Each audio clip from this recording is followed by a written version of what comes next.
Welcome to Adventures in Accessibility, a podcast that explores the far reaches of disability, access, and inclusion, with your host, Dana Barton. Today's guest on Adventures in Accessibility is Marla Runyan. She's an American track and field athlete, road runner, and marathon runner who's legally blind.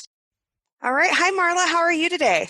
I'm great. Thank you. Thanks for being with us. For our listeners who aren't familiar with you, can you tell us a little bit about your background and your accomplishments as an athlete? Sure. So I was on the 2000 and 2004 U.S. Olympic team in track and field. I ran the 1,500 meters in Sydney in the 2000 Olympics, and I ran the 5,000 meters in Athens at the 2004 Olympics. The other piece of my story is that I was also a Paralympic athlete. So I competed in the 1992 and 96 Paralympic Games as an athlete. I'm visually impaired.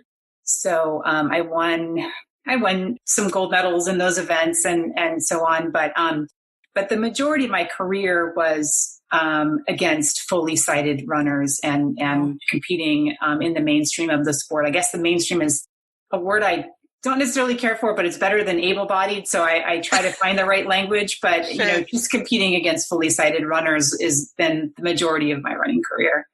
Okay. And so you are visually impaired, and that started when you became visually impaired when you were 9. Is that right? Yes. So I had normal eyesight, growing up as a child. And then as I entered 4th grade, I was age 9. I remember it like it was yesterday. I actually went into school, my first day of school as a 4th grader. The teacher was writing on the chalkboard and I couldn't see what she was writing. And I initially thought, what's wrong with her chalk? It never really occurred to me that there was something happening with my vision. And it was a journey that took my family and myself, 2 years of optometrist appointments and ophthalmology appointments, and eventually to a retina specialist who was able to figure out what was going on. And I was losing vision the entire time. So I eventually found out we eventually found out that I have a juvenile form of macular degeneration called Stargardt's disease. So my visual acuity had slipped to 20. By the time I was in 4th grade, it was already 2,200, and then Wow. progressed to about 2,400. A little. Most of my younger years and teenage years, I was right around that 2,200 to 2,400 range, and then as an adult between 2,400 and 2,600. So that's my impairment. So I've had it nearly my whole life. I don't really know anything different. So I kind of forget that I see different than everyone else. And so I think, we can talk about that, but I think in some ways, I never thought of it as something that was going to stop me from pursuing all the things I wanted to do in life. And part of that may have been because I was young and pretty resilient, but also incredibly determined, and had, fortunately, a family. My parents were just incredibly supportive, and I call them brave, because now as a parent myself, I know what that's like to have your child go out into the world and you worry about them every day, every minute of the day. And to think that they sent me, here I was riding my bike, going out for sports and, doing flips off the diving board into the pool, or whatever it was that I wanted to do, they let me do it. So I was very fortunate in that way as well. So for listeners who might not know about macular degeneration, can you describe what you are able to see or what that looks like? Sure. So it's a deterioration of the central portion of your retina, and which is called the macula. So your macula and your central vision is what gives you acuity and the ability to read print, see faces, read signs. All the fine detail things that we do are all centralized in that macula. And so if you have a type of disease like I have, where the macula is essentially deteriorates, you lose all that acuity, even though peripheral field, like the sides of my vision, upper field, lower field, have remained intact. I don't have any acuity in my peripheral field. So what that translates to is a very, very poor acuity, So I see things in large scale, but I don't see details. I don't see faces. I don't see print on paper, signs. Recognizing people is one of the most challenging things to do. I see a person, I might see a person there's a person, but I don't know who it is. Those, and then in addition, because it's a macula, the macula has deteriorated. That's the central most portion of the vision of your retina. So I have also a blind spot sort of in the middle. And it's sort of like a hole, like there's nothing there. And I think what happens is my case anyway, my brain fills that in, it fills it in with whatever it thinks that space should be filled with. And so I sometimes don't realize that I have these blind spots because it's sort of being, filled in on the receiving end of the visual image. And, but yes, I can sort of, if I can actually fixate that blind spot on something and then make it disappear. It's like a magic trick. So I guess that's my best description of the type of vision impairment that I have. And it had really a very quick and abrupt deterioration as a child, but then a very ongoing and slow progressive component as well. That's kind of followed me into adulthood.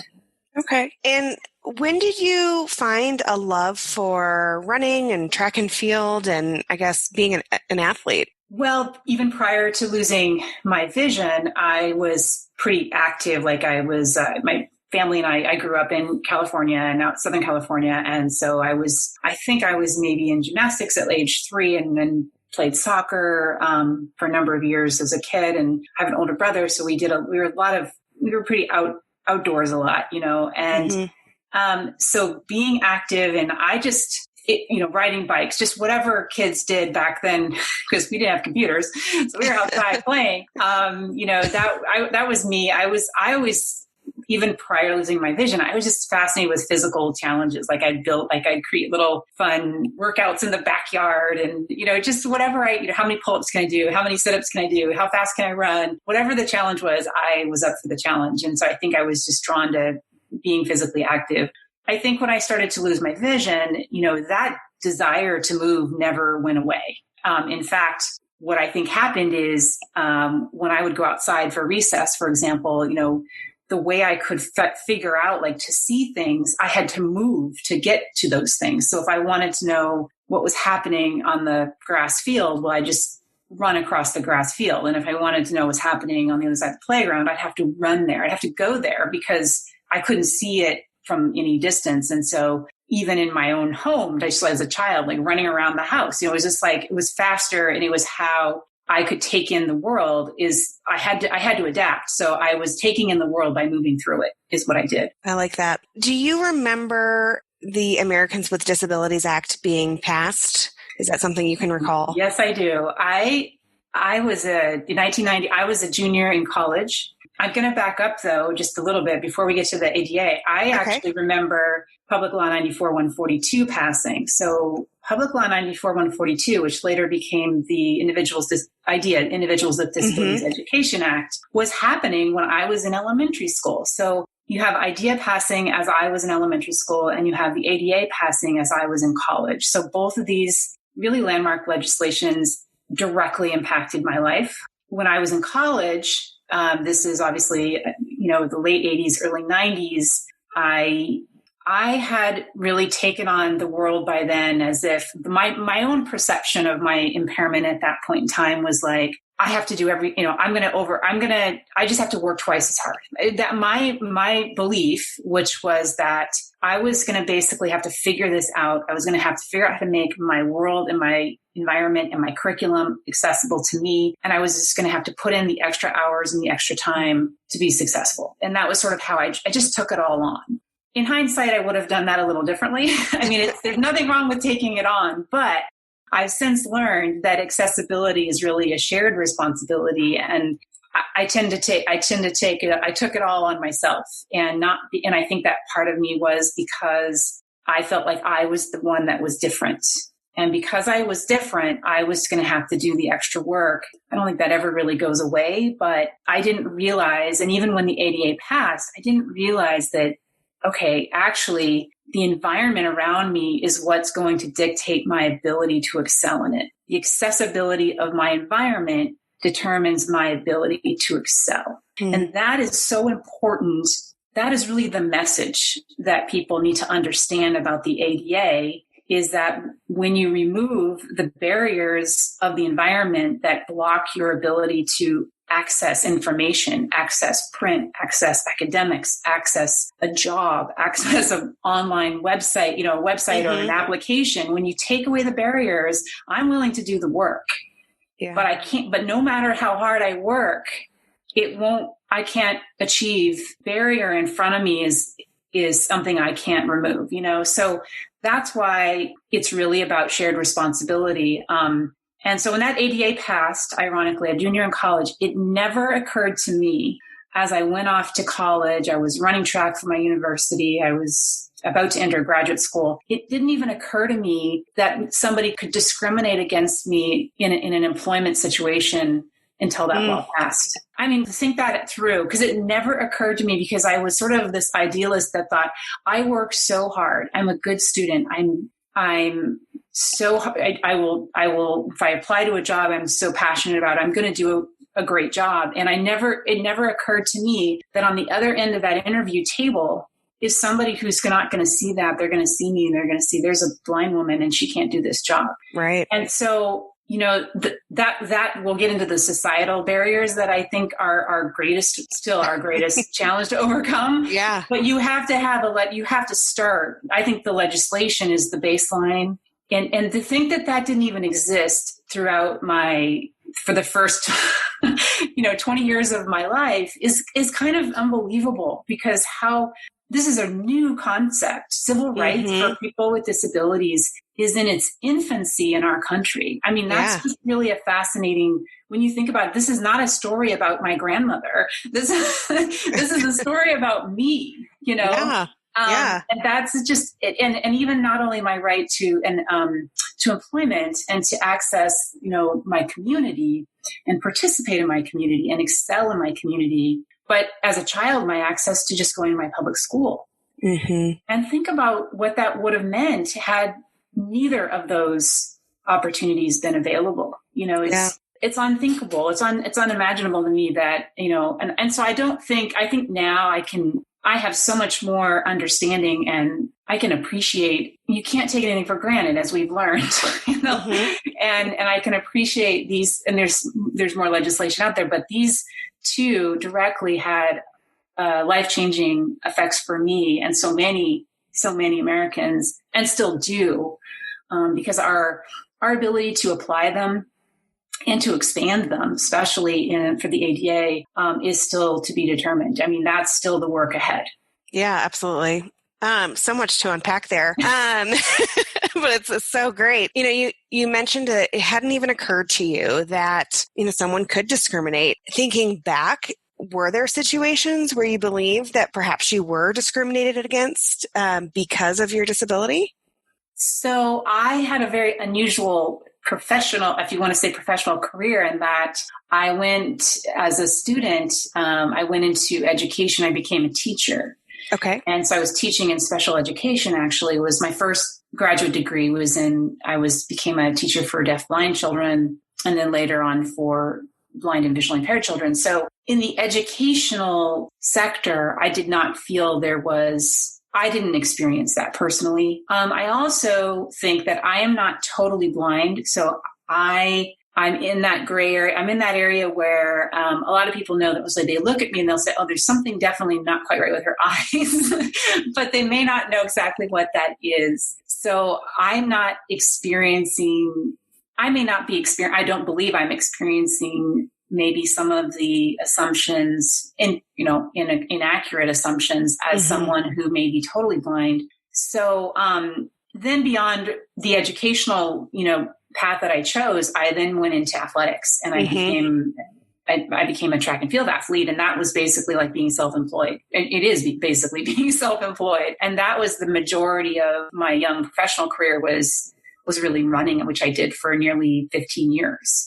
Coming as I retired. So I think my now realization happened so much later, because as I retired, here I made 2 Olympic teams. I'd won 3 national titles on the track. I'd set an American record. I I had done so much and I had 2 master's degrees, and I'm thinking, now what am I going to do? What am I going to do for work?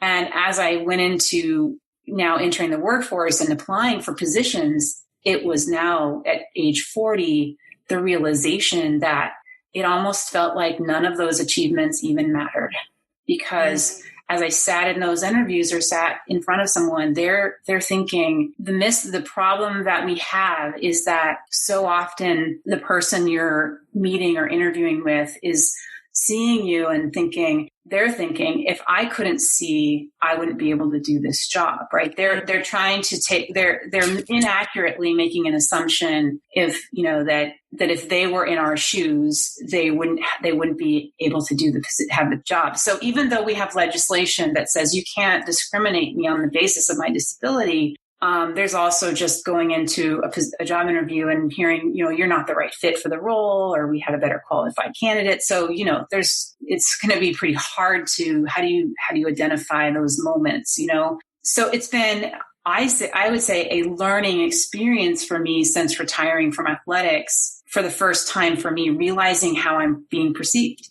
Yeah. I'd not even, honestly, I didn't know, because I was self-employed. I was representing my country in the Olympic Games.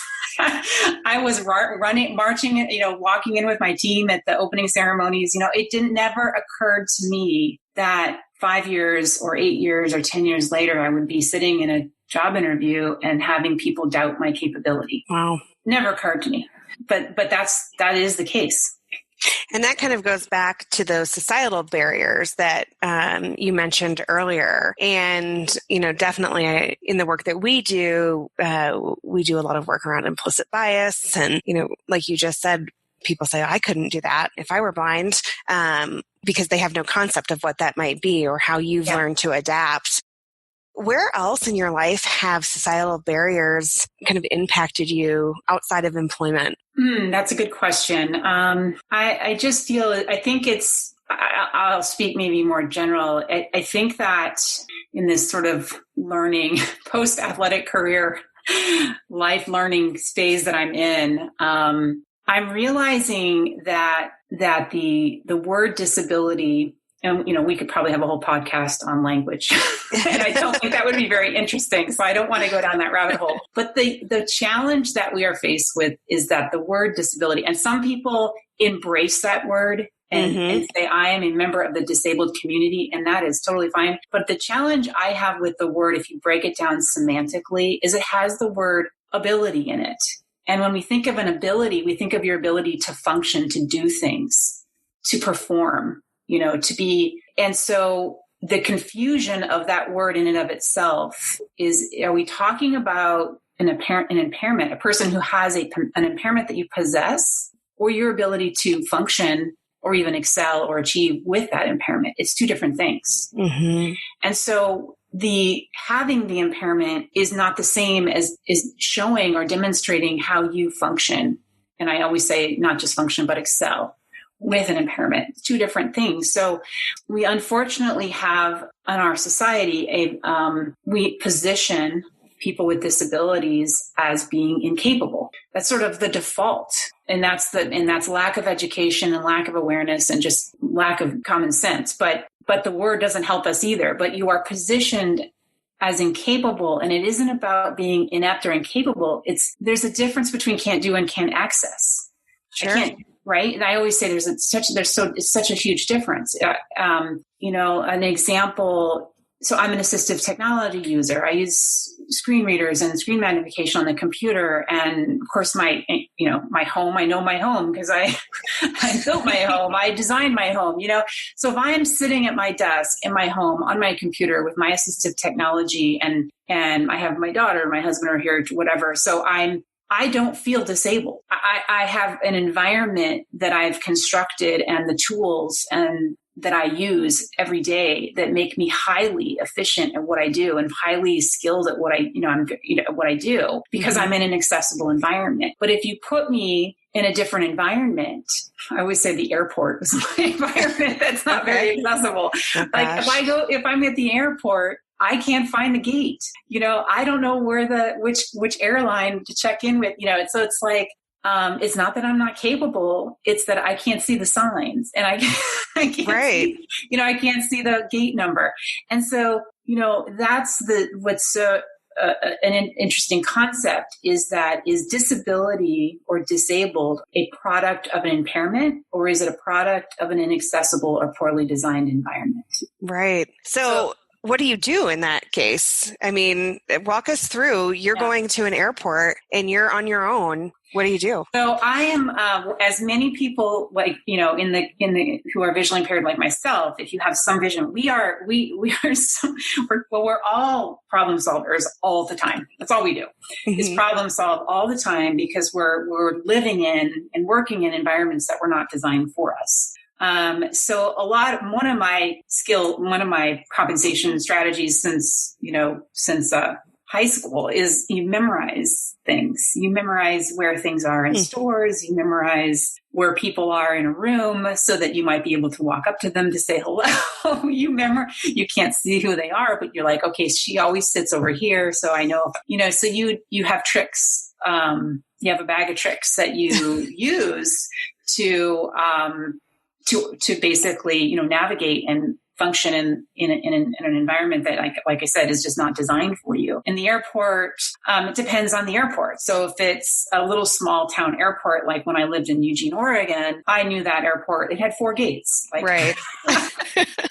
I pretty much knew, where to navigate because I had memorized it so well. Not here in Boston. If I were to go to Logan Airport, I'm going to need to have somebody walk me to my gate, just because I'm not going to know, which way to go, which security line to go in, and so forth. So you plan ahead. There's tricks I've always tried to use in the airport. I haven't traveled in so long, by the way, but right. I remember it's changed now because you can get apps on your phone and try to find, get your gate number and such, but if the app is accessible, which we haven't talked about yet, but right. If you're in the airport and they have the board of all the flight numbers, I would often, and that was the only way you knew what gate to go to, there's usually people around and I would say, I'm visually impaired. Do you mind telling me which gate my flight is at? So sometimes I would use just the people, I would do that, just explain and ask. And usually there's be some, oh, sure, I can tell you what gate it is. And then getting off the airplane, I would just follow. I'm like, I figured that 99% of these people are going to baggage claims, so I'm going to follow them. So, it's specific to the environment, specific to the task at hand, and you just figure it out. Yeah. So you mentioned kind of accessibility of apps. I know that there are some wayfinding apps that are out there. I think there's probably a lot of room to grow, but so much of the world we live in today is online and is looking at a screen and looking at images or print. And so that's a barrier for you. Yeah. Tell us about your life as it relates to technology. Oh my gosh. Well, when I went into education after my running career, and that took me, because so much of education for students who are blind, visually impaired is using assistive technology, but that took me or introduced me to the world of digital accessibility, which is designing and building digital products, including websites, including applications, including even documents, electronic documents and mobile apps, but building them in a way that makes them usable for all of us. That's really what digital accessibility is about. It's like applying universal design, the principles of universal design, to the digital world. And that gets technical because there are, people have asked, well, how do you know if a website is accessible? Mm-hmm. You can't just see it. It isn't a visual thing. There are some of the web content accessibility guidelines, which is known as WCAG. There are standards, that you can look at, such as how is the contrast of text to background sufficient and things like that. But there's a lot of coding that happens behind the scenes that is what's making that website usable for an assistive technology user like myself. So how a form is coded will determine if I can use the form, if I can fill out the form, and how, I'm trying to think of another example, how a mobile app is built will determine whether or not I can use the mobile app on my phone to buy a product or order a sandwich or buy groceries or do online banking and all the things we do in this digital world. The ADA of you as we're here to talk about, was drafted in 1990. Yeah. We didn't do business. We didn't bank on our phones. we didn't even have the internet. I don't think the internet even existed. It was maybe for the military, right? Exactly. It was like some secret thing that no one knew about yet. Right. So I can tell you I'll try to tell you the short version, but the short version is that the ADA, which as you know is Title I, Title II, Title III. Title III is places of public accommodation. There's no which guarantees, or not, I shouldn't say guarantees, but prevents discrimination to places of public accommodation, to the goods, services, facilities, privileges, accommodations, right? So, and people automatically think ADA, ramps, buildings. They're thinking physical access. They're thinking of physical access to buildings is kind of where everybody brings that down to that level. Mm-hmm. But we don't do business in person like we in 1990. We don't. It's we do business. We shop Amazon. I'm not trying to plug Amazon, but we order Grubhub. We bank online. If I want to know what my daughter's homework assignment is, I have to go to the school website. It's like that's how we operate now. Yeah, and even more so with coronavirus, right? It's our lifeline to our ability to even participate in society, and employment is now digital. And so there's been tremendous advocacy, and I for a time was part of the W3C, the World Wide Web Consortium, working to develop the standards for WCAG 2.1. which came out in 2018. Mm-hmm. And there was advocacy all leaning to getting the ADA to basically update the ADA, revise the ADA to specifically pull websites, pull digital I don't want to say products because that says the wrong word, but digital content into the ADA to say that if you're a business, if you're a place of public accommodation, if you're a state or local government, you have to have accessible digital assets or digital products so people can use your sites and engage with you and can be a consumer of your products and so on. So the efforts to get that to happen have all happened in the last 20, over the last 20 years of advocacy. There was what was known as the Advance Notice of Proposed Rulemaking, which sat in the within the Federal Registry, right? And when it was sort of, there was a lot of conversation around, should we apply this to Title II only and then bring in Title III? So there was conversation around that, and it got pushed into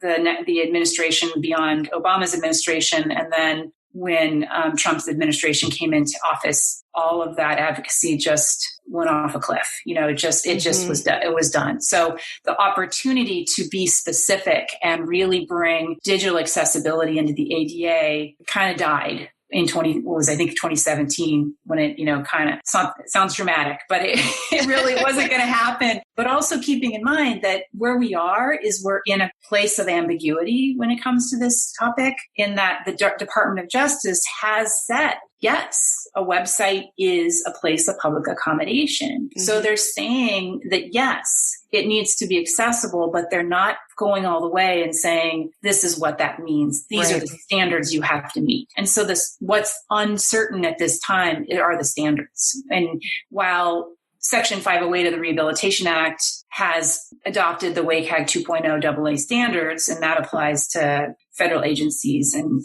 it has not been adopted into the ADA. So it's inevitable. My prediction is it's inevitable. The ADA has to evolve with how we operate and function as a society and as a people. And this is access now. Access, your education, your employment, your ability to participate in society is all digital now. And and what is so interesting, and I know I'm talking a lot about this because you can tell I care a lot. That's great. What's so fascinating about this topic is that the information on how to build an accessible app and the information on how to build an accessible website is free. Yep. It's on the internet. And the techniques that developers can apply to do it right is free. It's on the internet. It's the W3C has taken every single success criteria has its own, what I call the understanding page. You can learn about it. You can learn about approaches. There's code examples and so forth to apply that and build an accessible product. Yeah. And what I try to say is that it's not about not knowing how, because it's there. It's just accessibility is a decision, and it's not going to happen by accident. You don't just build whatever you want and then, and then say, is it accessible? And because I used to work in this, I was auditing sites and I ran a consulting group, and this is what we did. And it's like the first thing the client would ask is, well, are we accessible? And I said, well, did you build with accessibility in mind? And they're like, no. I said, well, then no, you're not going to be accessible. So it's really a matter of how bad is it? It's like, well, there's some things that might be usable and others that aren't. And, it's a continuum. So yeah, we tell people all the time, it's, you have to build it, but you also have to have end users who are testing it for their specific disability, because the way that you use it may be different than a person who's deaf, so on and so forth. So I completely, I hear you. So if the ADA were to be refreshed, broadened, obviously I imagine that this would be something that you would like to see in that next iteration. Is there anything else that you think needs to be updated within the ADA to provide greater access for people with disabilities? So I think that, the ADA has some ambiguity and there's interpretation. There's a lot of things that get left to interpretation, and there's, you can see both sides of that, but sometimes there's a time and a place for maybe some ambiguity, and there's a time and a place to just, no, you need to be specific, because if it's going to come down to court and a court decision and a judge and that's going to set precedent, it could be the wrong decision, and it's not, and then we might end up with a precedent that doesn't really support the spirit of the ADA. And that would be my concern. We've seen, if you track digital accessibility suits, you saw most ends in settlements, right? But you see cases settled differently depending on which district is settling this dispute. Right. So that's so bizarre, is why would you have a different outcome based on a physical geography? We're talking about the internet.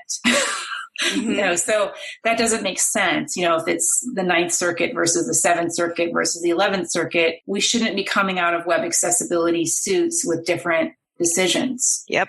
We're still talking about a consumer who wants to go to your website and consume your product or service, and they can't do it. So what more do we need? What more do we need to discuss? Why would you want to? My question is, why do you want to lose that consumer? Why would you challenge it? Why do you want to lose that consumer? Why do you want to lose or risk losing 61 million consumers? Yep. Why do you? And then if you look around the world, why would you want to, as a company that's selling product or services on the internet and perhaps even internationally, you're talking about 1 billion people. Why do you want to say, you know what, let's not worry about accessibility. Let's just build this site the way we like it because it looks prettier, it's great design, and not even think about that and lose potentially, 1 billion customers. Why would you do that? That's not good marketing. That's not good business. Yeah. And unfortunately, while it's the right thing to do, because we know it's the right thing to do, you have to drill it down to that level. You have to take it down to the thought for companies who are profit centered. You have to bring it down to that level for them to think of it that way. And to me, it's, I don't understand, it's a decision, and it isn't. And I also think that, I get discouraged because I think about the advocacy and the work that's happened in digital accessibility for 20 years. And yet I still go to websites and you can't use a form, and, you can't even put alt text on an image. It's just like, that standard was created 20 years ago. What's the hang up here? What's the problem? I know enough HTML to edit their own page, and I can just do it myself, but it's just for it's just temporary because I can't really do anything to their website. But it's it's not that difficult. And it's a decision. It really is a decision. And as a web developer, the greatest thing you can do, or a mobile app developer, is get yourself trained in how to do this right. Right. And if you do that as a web developer, an app builder, you've made yourself so vital, so important to so many companies. If you know accessible design, I don't talk about user experience because I think there's confusion that that's going to mean that you know WCAG and it doesn't. Right. But if you know WCAG and you know the techniques and the approaches to build accessible websites and accessible apps, you are ahead of the game. You're ahead of everybody else, and you bring something unique to a company that they need to do, and you need to be the accessibility champion in that company. And you know, that's my, if there's any web developers listening, you know, so yeah. I used to think that naively it just because it's the right thing to do, that would be enough motivation. And I'm learning that unfortunately it's not. It's, you have to sell it, and you have to incentivize and explain why. There's actually another good point too, is that accessible websites, when you apply some of the techniques such as, you know, meaningful page titles and even alt text, it actually optimizes your search engine return. So that's the other sell. You're like, oh, you know what? This will actually make your website come up faster or higher up in the Google search. So yeah. So why and not? By the way, you've also just let about another 50 million people use your site that couldn't use it before. You know, that should be the sell, but it isn't. So. All right, we've talked enough about accessibility, but it's you know, that's, no, it's so important, important. So if we can't compel, or we're having difficulty compelling, you know, the everyday business owner to really look at digital accessibility, and we need to depend on legislation, what do you think is going to get us there, and what is your hope for the future? Well, I think it's inevitable that we will get there, because I think history shows that while things like this, you know, access and civil rights and anti-discrimination, but just in accessibility is part of this, we will get there eventually. It just takes often twice as long as we thought it would. But what's encouraging right now is we have a new president-elect and a new vice president-elect who has positioned the rights of people with disabilities as a priority, who has promised to bring representation into leadership, which is so needed. We've obviously celebrating the representation that Kamala Harris brings, right? Yeah. So this is also true for us in the community of people with disabilities, is that we can represent our communities if you let us in the room and let us.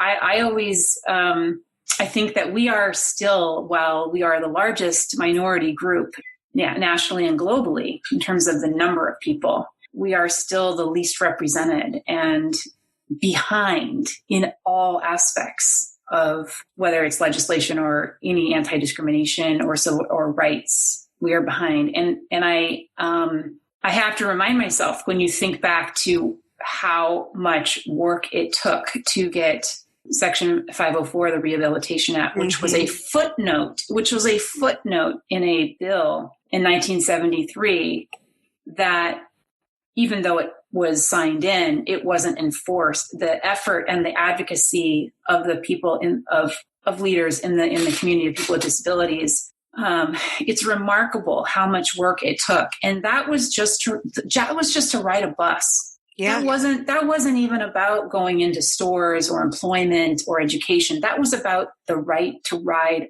a bus and go into your local, your town, your local hospital or your library, or schools or those buildings that were funded through your own tax dollars. That's really where this started. If you think back, and that was in my lifetime that advocacy had started, and it took another 7 years, 8 years, 10 years to enforce it. Mm-hmm. And even then, we didn't have the ADA yet. We still didn't have the ADA. So if you apply, I guess the reason I'm bringing that up is if you apply the amount of work and advocacy it took to get to the ADA, you can apply that same, hopefully it will happen faster, but you can apply that same, how much work that took and the time frame to bringing it into the digital world. Yeah. So we're going to get there eventually. We have to get there eventually. We're getting there in other ways through, unfortunately, driven through lawsuits and such, and through an ambiguous legislation. But we will get there. It's just taking so much longer than we thought. And it will take, obviously, the leadership in our political system to help us get there. I'm very hopeful. And I part of this is education. Part of this is people understanding what it is you're asking for when you say digital accessibility, and understanding what that means. And that's a big barrier to overcome, to get people to understand and get on board with, and then understanding why it matters. Yeah. Well, that's great. Marla, if our listeners wanted to get in touch with you and maybe discuss some of this more, or maybe learn to advocate, and you're so well versed on all this, how would our listeners get in touch with you? So they can go to my website at marlarunyan.net. There is a contact page, so they can reach out to me that way. And I have an email. It's just contact@marlarunyan.net is another way to reach out to me. So if they want to talk more. Yeah, no, I believe people want to hear what you have to say. I think you've really looked at this from a lot of different angles, and you're well educated on the topic. I guess to wrap up today, Is there anything else that you would want to share with us about your experiences, or what you see for the future for the ADA? We need a social movement is what we need. And I don't know if that really can start in legislation, or if that just needs to start with us.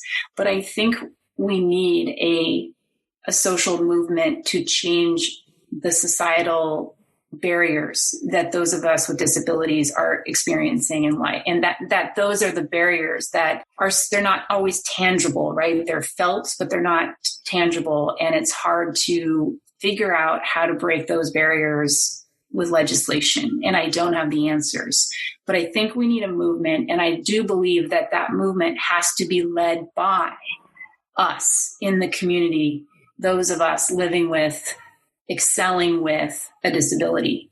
It can't be done for us. And you've seen, there are several well-intended organizations all around our country to serve or provide resources and support people with disabilities. They're invaluable, and they're there. But that is not where the social movement needs to begin. The social movement needs to begin with those of us who have a disability. And if the community of people who don't have disabilities want to get on board and follow us, great. But it cannot be done for us. It has to be done by us.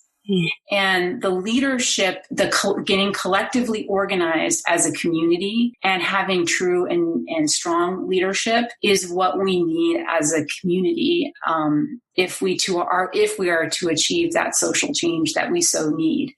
I don't know how else to articulate that, in that as a person with a disability, and I've had this conversation with a colleague of mine. She's a doctor. She's a wheelchair user. She said it so clearly. It was like so matter of fact. And I talked about, I told her my whole life, I have felt like I always have had to prove myself, always. And I thought maybe when I made the Olympic team, maybe I could just say, I did it, I did it, but no, it's constant. It's relentless, because 20 years later, I walk into any office or any building or any job interview or any public setting, and the first thing the world sees is somebody who can't see and thinks, I need help or I'm incapable, right? So I said, when I told my colleague, I said, I feel like I always have to prove myself. And she says, well, yeah, you're overcompensating. That's what we do. We overcompensate, because you have to be twice as accomplished as the person next to you who doesn't have a disability. You have to prove yourself 10 times over to say, I am capable. I don't have one master's degree. I have 2. I didn't make one Olympic team. I made 2. I didn't win one national title. I won 10. It's like, when is it enough? When is it enough for you to see me as somebody who is capable? Because I don't know what else to do. And it shouldn't have to be that hard. And I would love to see, we all know what the employment statistics tell us in the community of people with disabilities, right? It's very dismal. What emerges too is a concept that I'm seeing as my contribution is in the disability sector. And certainly I feel I have a responsibility to be an advocate and a leader in this space. However, that's not all I'm capable of doing. And so those of us with disabilities are often only hired in positions that have to do with disability. Mm-hmm. Teaching other people. So is my worth just teaching other people about disability? Is that all? That isn't enough. Where's our blind CEOs? Where's our blind director of marketing? Where's our wheelchair, user who's the director of finance? Where's our, why not? Why is that representation not there? Why are we not seen as leaders in other spaces, in other sectors? Why is our diversity not valued? Why is our resiliency not valued? Why is our ability to problem solve why are we underestimated? So I'll end on that note. But that is another learning that I have recently gone through that is very, very frustrating, that it shouldn't have to take, it shouldn't be that hard, it shouldn't be that hard that if we have a society that recognizes diversity as a strength and understands that people with disabilities are incredibly resilient and hardworking and problem solving all the time, and they have something to contribute to your organization or your institution or your place of work, you've got to understand. You just have to think outside the box and let them show you. Wow. Well, you've given our listeners so much to think about, good resources, and we just really appreciate you spending some time with us on our podcast today. And I would just encourage anyone out there who has questions, definitely to get in touch with Marla or get in touch with the Rocky Mountain ADA Center. And I think this has been really valuable, Marla. Thank you so much for your time. Thank you both. It was really a pleasure to speak with you. Thank you for the work you're doing, and just look forward, right? Absolutely. Thanks, Marla. Thank you for listening to this week's episode of Adventures in Accessibility. Tune in next time for another dive into the unknown.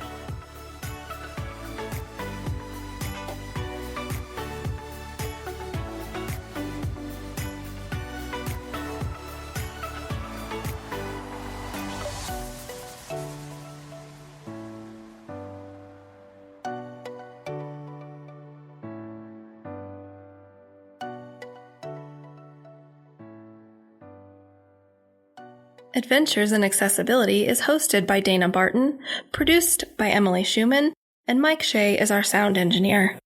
This podcast is a project of the Rocky Mountain ADA Center and is funded under a grant from the National Institute on Disability, Independent Living, and Rehabilitation Research. Grant number 90DP0094-01-00.